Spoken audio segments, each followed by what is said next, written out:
E përditshmja britanike Metro shkruan për bukuritë e kryeqytetit shqiptar Tiranës. Në artikull thuhet se duke shëtitur nëpër Tiranë, shikon rrokaqe nëpër rrugë, një aromë tunduese përhape nga një tezg pranë dritares së makinës.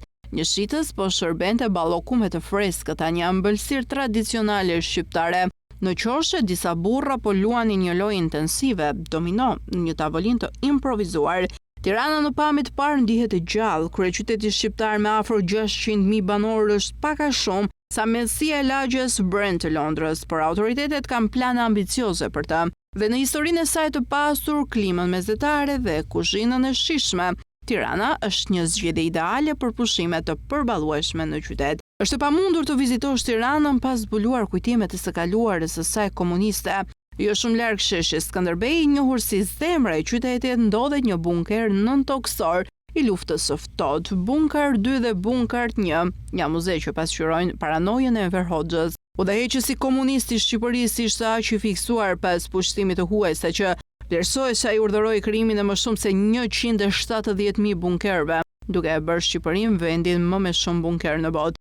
Pas rënjes së komunizmit në fillim të viteve 90, Tirana përbëhej kryesisht nga ndërtesa gri të stilit sovjetik. Në fillim të viteve 2000, Edi Rama, kryebashkiaku i atëhershëm dhe tani kryeministër, nisi një nismë për të injektuar ngjyra në kryeqytet. Si rezultat ka murale kudo, nga qoshet e banimit deri te stolat e parkut. Nëse po planifikoni të qëndroni vetëm disa ditë, merrni parasysh të bashkoheni një turneu të artit në rrugë që do t'ju çojë në pika të fsheta.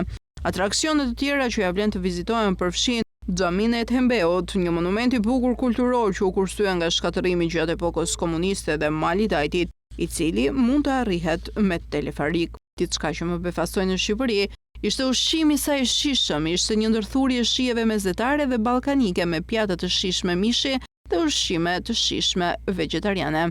Kam shijuar ndoshta shumë byrekun si dhe salsa me bazë kosi dhe perime të mbushura. Sigurisht, nuk mund të mos provoni edhe jetën e natës shqiptare.